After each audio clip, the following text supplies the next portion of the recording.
everyone, exciting news! We've officially wrapped up Empires of the Silk Road and we are ready to print. And what better way to celebrate this than introduce you to the people who brought this to life. Share with you our experiences, our processes, and our insights into creating Empires of the Silk Road. We designed Historica... We designed Historica Arcanum to be more than just D&D meets history. The world of Historica Arcanum has its own deep lore that you'll be able to experience as a player and also as a DM. In each sourcebook and other media projects we're undertaking, we will reveal parts of this lore slowly, but building up to a rising crescendo.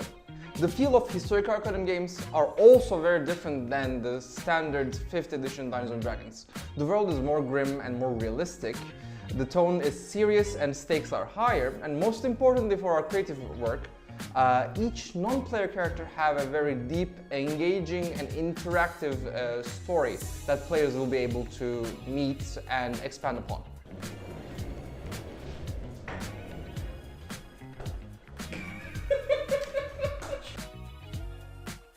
Well, it was hard. There is way too many cultures to tackle and there is so many influences to learn and deepen your understanding. What most of the people doesn't notice is how many disciplines are involved in this line of work. Of course, there's the visual side. We decided to commit mostly on the historical accuracy, but we sprinkled a little bit of fantasy elements to it. We merged them with the cultural motives. There is the writing part, that's where I think we kind of showed off. I'm very proud of our writers in this. The usage of the language is very well balanced. And in my opinion, one of the biggest elements to create immersion is music. Where we as a team, we put a lot of effort to create the ideal soundtrack for this. We think music is a new gateway to get to know the characters in a different dimension, to understand them, understand locations and the feelings that they make you feel. So we put a lot of effort to that. And of course there's the world building. In Historica Arcanum series we are constantly juggling the historical part and the fantasy part together. It's really hard to do, but it's really rewarding to do as well. The fantasy elements and the historical elements are really hard to juggle throughout the whole book because it's a real big book. It's more than 500 pages, so believe me when I say it's hard. And it's hard to do while sticking to the cohesive lore and all the other elements that you need to think of throughout the writing process. So it was very hard, but in the end, very rewarding process.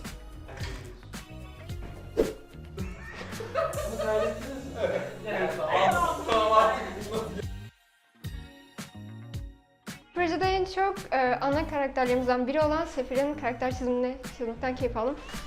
Burada.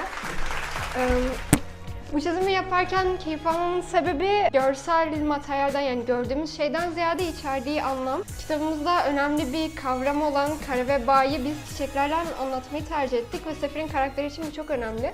Ölümün yarattığı soğukluğu gördüğümüz şeyin aksine böyle sıcak bir ortamda anlatmak, sanki Sefir huzurla çiçek topluyormuş gibi göstermeyi tercih ettim.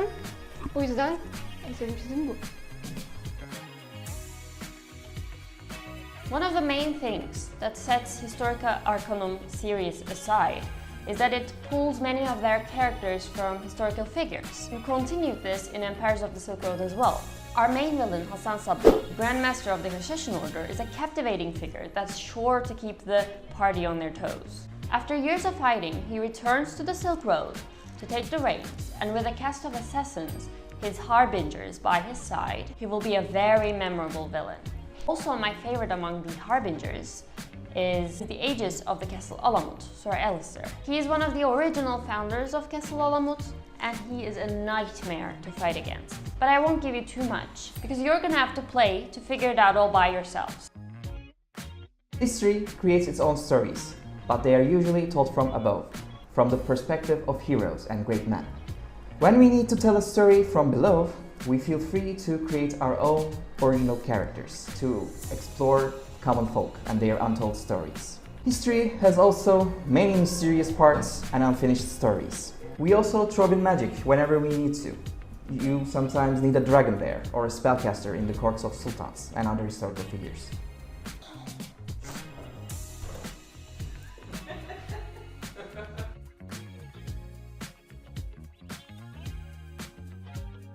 Kesinlikle Alamut Kalesi.